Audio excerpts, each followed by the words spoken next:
और हम जहां तहां सरना नहीं बनाते। हमारा सरना और हमारा धार्मिक पारंपरिक जो हमारा व्यवस्था का जमीन है वो खतियान में दर्ज होता है। हमने क्या मेन रोड में सरना बनाने का काम किया है? नहीं किया है। ये हमारा सरना है और ये खतियान में दर्ज है। और ये कोई साधारण सरना नहीं है। जिस तरीके से मैं बार बार इस बात को बोल रहा हूं कि जिस तरीके से मुस्लिम समुदाय मक्का मदीना जाते हैं, जिस तरीके से ईसाई समाज जेरूसलम जाता है, जिस तरीके से हिंदू समाज अमरनाथ यात्रा में जाता है, आदिवासियों के लिए ये सरना उसी तरीके से केंद्र आस्था का बिंदु है। और इसको समझने के लिए कोई हम लोग का तैयार नहीं। चीज हम लोग को आज सोचने की जरूरत है। और इसीलिए मैं ये कहना चाहता हूं कि 500 करोड़ के विधानसभा में बैठकर जो चर्चाएं होती हैं, लाखों रुपया का जो खर्च करके हर दिन जो चर्चाएं होती हैं, उसमें आदिवासी मूलवासियों के सवालों पर क्या चर्चा होती है? क्या होती है? क्या मैं क्योंकि एक शिक्षक हूं, मैं स्कूल चलाता हूं, मैं उस आंदोलन में पीछे पीछे था। सही बात है, मुझे लग रहा था कि मुझे स्कूल चलाना, थोड़े मुझे पीछे रहना चाहिए। मैं सच्चाई को बोलने से नहीं डरता, लेकिन मेरा भी नाम FIR में था। इसका मतलब क्या है? इसका मतलब यह है कि सरकारों की नजर सारे लोगों पे है कि कौन एक्टिविटी को क्या कर रहा है और किस मुहिम को कहां तक कौन ले जा सकता है। और वैसे लोग जो समाज को दिशा दे सकते हैं, उसको तुम क्षति कर दो, जेल के अंदर डाल दो, ऐसे ऐसे धाराएं लगा दो कि वो अपने समाज के लिए आवाज नहीं उठा पाए। लेकिन अब ऐसे डरने से काम नहीं चलेगा। अब हमें अपनी लड़ाई लड़नी होगी और हम तार्किक रूप से लड़ाई लड़ेंगे। और हमारी बहनें जो जिस मुखरता से, हमारे युवा साथी जिस मुखरता से आज तक अपने आवाज को उठाने का काम कर रहे हैं, आज पूरा झारखंड के साथ पूरा देश देख रहा है।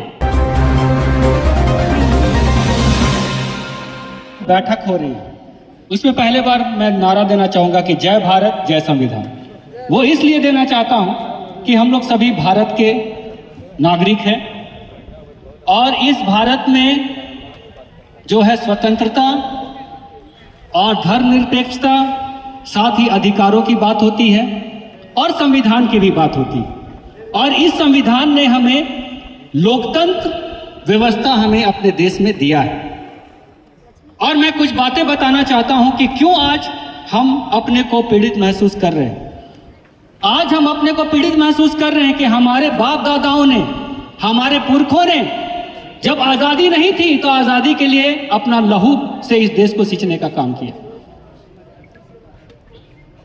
भले ही वो शिक्षित नहीं थे, लेकिन आज के जो PhD हैं, आज के जो नामी लोग बोलते हैं कि हम फलाना डिग्री को लिए, उससे कहीं ज्यादा शिक्षित थे वो। क्योंकि वो अपने भारत माता को, अपने भारत देश को आजाद कराने के लिए ये नहीं सोचा कि हम क्यों बलिदान दें।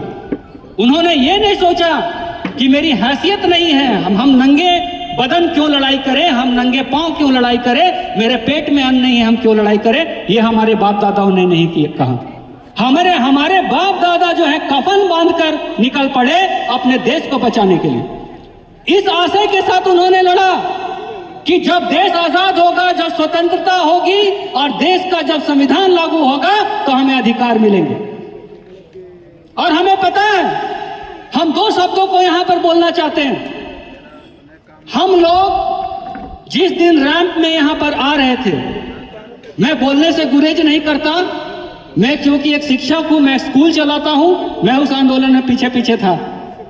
सही बात है, मुझे लग रहा था कि मुझे स्कूल चलाना, थोड़े मुझे पीछे रहना चाहिए। मैं सच्चाई को बोलने से नहीं डरता, लेकिन मेरा भी नाम FIR में था। इसका मतलब क्या है? इसका मतलब यह है कि सरकारों की नजर सारे लोगों पे है कि कौन एक्टिविटी को क्या कर रहा है और किस मुहिम को कहां तक कौन ले जा सकता है। और वैसे लोग जो समाज को दिशा दे सकते हैं, उसको तुम क्षति कर दो, जेल के अंदर डाल दो, ऐसे ऐसे धाराएं लगा दो कि वो अपने समाज के लिए आवाज नहीं उठा पाए। लेकिन अब ऐसे डरने से काम नहीं चलेगा। अब हमें अपनी लड़ाई लड़नी होगी और हम तार्किक रूप से लड़ाई लड़ेंगे। और हमारे हमारी बहनें जो जिस मुखरता से, हमारे युवा साथी जिस मुखरता से आज तक अपने आवाज को उठाने का काम कर रहे हैं, आज पूरा झारखंड के साथ पूरा देश देख रहा है। और हम लोग जब झारखंड लोक सेवा आयोग का आंदोलन करते थे, हम लोग गिने चुने 3 लोग 4 लोग बोला करते थे, बाकी लोग अपने चेहरों को छुपाया करते थे। लेकिन आज तो खुल कर नेतृत्व सामने आ रहा है और सारे लोग तार्किक रूप से अपने बातों को सही प्रूव कर रहे हैं, प्रमाणित कर रहे हैं। कौन रोकेगा इस ताकत को? अब किसी का औकात नहीं है कि इस आंदोलन को रोक के दिखा सके, है क्या औकात? अब मैं 2 बात कहना चाहता हूं कि बहुत राजनीति की बात हो रही। मैं 2 शब्द का बात करना चाहता हूं, एक पावर, दूसरा अथॉरिटी। हम लोग को जानना पड़ेगा कि ये दो शब्दों का मतलब क्या है। हम लोग जब आंदोलन कर रहे थे, थाना में हम लोग के खिलाफ FIR हुआ, तो क्या हम लोग के साथ जब गलत होगा तो हम क्या दूसरों के FIR को हम लिख सकते हैं? मैं आपसे सवाल पूछना, लिख सकते हैं? नहीं लिख सकते, क्योंकि वो अथॉरिटी हमको नहीं है। वो अथॉरिटी किसको है? पुलिस को है, क्योंकि संविधान ने उसको अथॉरिटी दी है। और हम लोग बचपन से पढ़ते आ रहे हैं कि लोकतांत्रिक व्यवस्था में पावर को डेलीगेट किया गया और सब लोग अपने बातों को नहीं रखते, प्रतिनिधि को चुनते हैं जो हमारे बातों को रख सके। और वो प्रतिनिधि मुखिया के रूप में हो सकता है, पार्षद के रूप में हो सकता है, वो आपका MLA के रूप में हो सकता है, सांसद के रूप में हो सकता है, जो हमारी बातों को रखने का काम करता है। 3 में 188 आर्टिकल बोलता है कि शपथ लेके संविधान का लोग MLA बनता है। किस चीज का संविधान का शपथ लेता है? कि मैं विधि द्वारा स्थापित सभी चीजों को मैं मानूंगा, संविधान को मानूंगा, संविधान में दिए हुए चीजों को संरक्षित करने का काम करूंगा। मैं आपसे सवाल पूछना चाहता हूं, क्या उस संविधान में 5वीं अनुसूची नहीं है?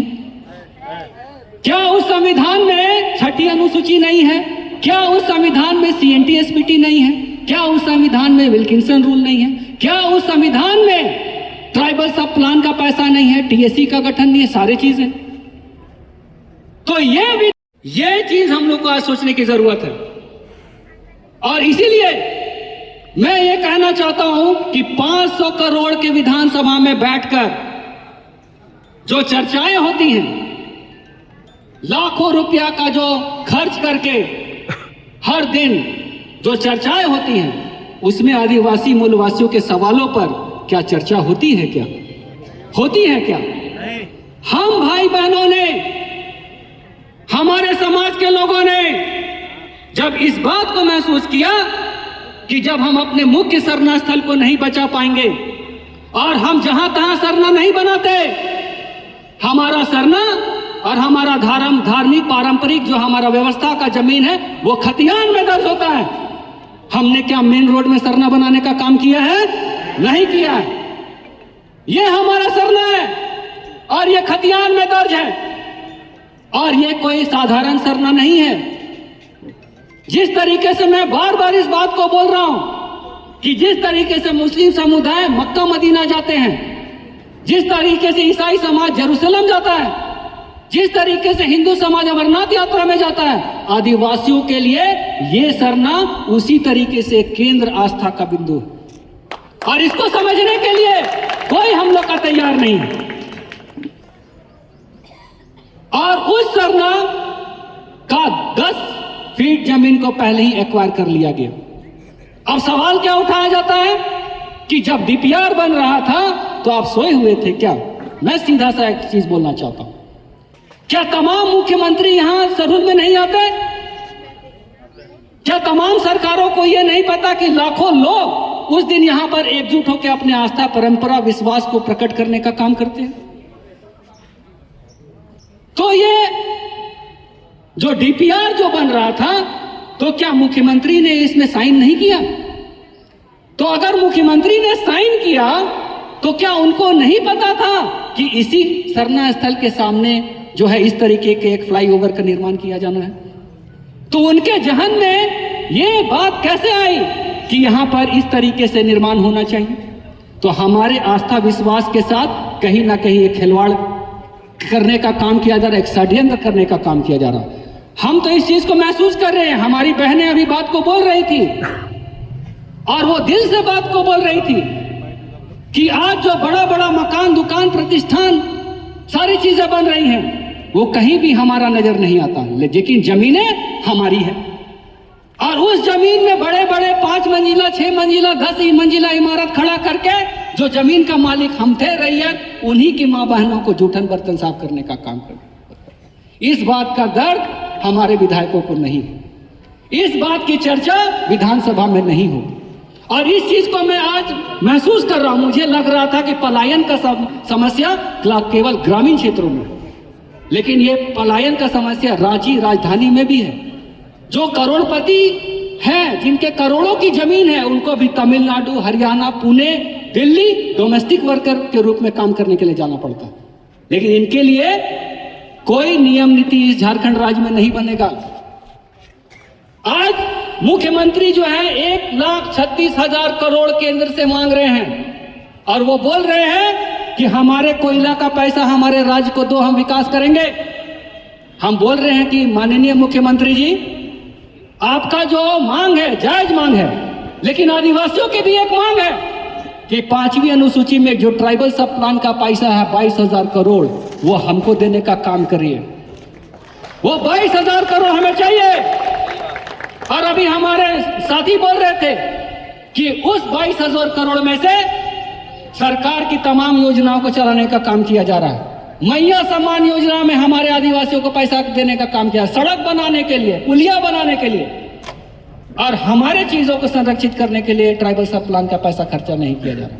ये अति दुखदायी विषय है। और हम 15 अगस्त को हर साल भारत की आजादी का उल्लास मनाते हैं, लेकिन इस आजाद भारत में भी हमको लग रहा है कि हमारे जो अधिकार है उसको आवाज के रूप में उठाने वाला कोई नहीं, और इस तरीके की राजनीति झारखंड राज्य में हो रहा है। आज आप देखिए, राष्ट्र मुद्दों पर हमारे विधायक चर्चा करने के लिए प्रेस कॉन्फ्रेंस करते हैं।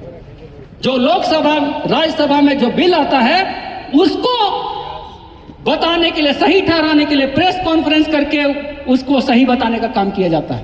लेकिन यहाँ के विधायकों को हम ये चीज बोलना चाहते हैं कि क्या एक विधायक देश के मुद्दे पर बनने के लिए विधायक बना या राज्य के मुद्दे पर बनने के लिए विधायक बना? क्या समझते हैं? राज्य के मुद्दे। तो वो विधायक देश के मुद्दे पे बोल रहा है, लेकिन वो विधायक झारखंड के मुद्दे पे नहीं बोल रहा है। और हम लोग को समझ रहा है कि आदिवासी मूलवासी लोग पहले जैसा था अशिक्षित, वैसा ही अशिक्षित है, और हम बुड़बक बना के इनकी जमीनों को लुटवाते रहेंगे। और यहाँ पर जो है, अभी देखिए, 1-1 रुपया में जो है जमीन, हमारा जमीन यहाँ पर देने का काम किया जा रहा पूंजीपतियों को। कितने आदिवासियों को 1-1 रुपया में जमीन देने का काम किया? मिला है क्या? आज यहाँ स्मार्ट सिटी में यूनिवर्सिटी बनाने की बात की जा रही है। 1-1 रुपया 2-2 रुपया टोकन में जो है यूनिवर्सिटी बनाने के लिए लोगों को बाहर से मंगाया जा रहा है, उनको जमीन दिया जा रहा है, हमारे बाप दादाओं की जमीन को। और वो जब यूनिवर्सिटी बनेगी उसमें लाखों रुपया फीस के रूप में लिया जाएगा, तो क्या एक भी आदिवासी मूलवासी बच्चा उस यूनिवर्सिटी में पढ़ पाएगा? क्या? कौन पढ़ेगा? पूंजीपतियों का बच्चा पढ़ेगा। इस तरीके का व्यवस्था को झारखंड राज्य में बनाने का काम किया जा रहा है। आज भाषा, संस्कृति, परंपरा की बात होती है। हम तमाम समाज के लोग बोलते हैं कि हमारे भाषाओं को संरक्षित करने का काम किया जाना चाहिए।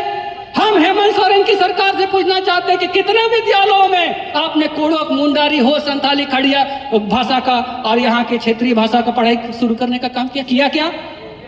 तो केवल बोलने से होगा क्या? नहीं होगा। आज जमीन लूट यहाँ पर चरम पर है, लेकिन जमीन को बचाने के लिए क्या आयोग का गठन यहाँ पे नहीं हो सकता है? क्या पुलिसिंग पावर उसको नहीं दिया जा सकता है? सब कुछ हो सकता है, लेकिन वो सारी चीजें यहाँ पर नहीं की जाएगी। तो हम ये मांग करने आ रहे हैं कि ये जो सरना है सिरोम टोली का, ये तो हम कफन बांध के निकले हैं, इसको बचाएंगे ही, लेकिन झारखंड के तमाम सरना मसला हरगढ़ी के जमीन को बचाने के लिए भी हम लोग को कफन बांध के निकलना। और सरकार के रिकॉर्ड में सरकार को यह पता है कि कहां सरना की जमीन है, कहां मसना की जमीन है, कहां हरगढ़ी, कहां देसावली की जमीन है। उन सारी जमीनों को चिन्हित करके हमारे ट्राइबल सब प्लान के पैसे से आप सारे को आप चिन्हित करने का काम करिए और 4 दीवारी लगाने का काम करिए, ताकि कोई दलाल का नजर उस पर नहीं जाए। आप सहमत है या नहीं सहमत? लेकिन ये सब काम ये नहीं करेंगे, ये सब लोग हमें लड़ाने का काम करेंगे।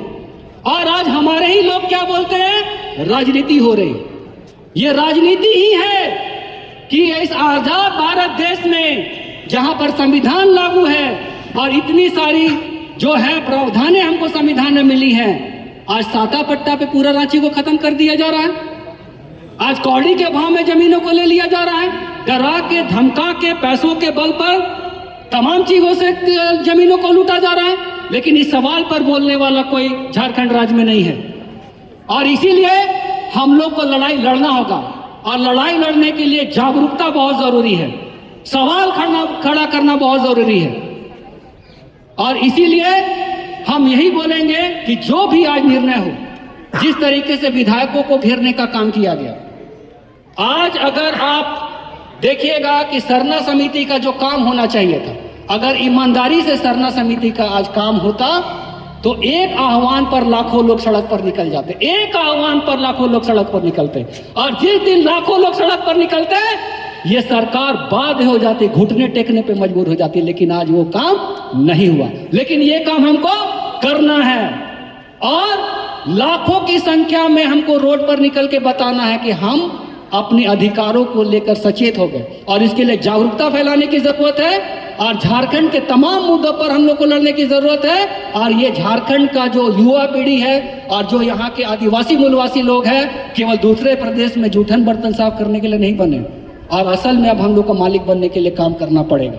इसीलिए हम यही बोलेंगे कि अब जो भी निर्णय हो, चाहे विधायकों के आवासों को घर घेरने की हो, आमरण अनशन की बात हो, अनशन की बात हो, चक्का जाम करने की बात हो, झारखंड बंदी करने की बात हो, हम लोग सर पे कफन बांध कर निकलेंगे और जेल को हम लोग, अगर कोई जेल हमें डालने की धमकी देता है तो जेल के सलाखे के पीछे हम लोग जाएंगे और इस तरीके से जेल भरो अभियान करेंगे कि जेल भी रांची का छोटा पड़ जाएगा। उसके लिए विशेष जेल झारखंड सरकार को बनाना पड़ेगा। चाहे बहुत बहुत धन्यवाद, सभी को जोहार।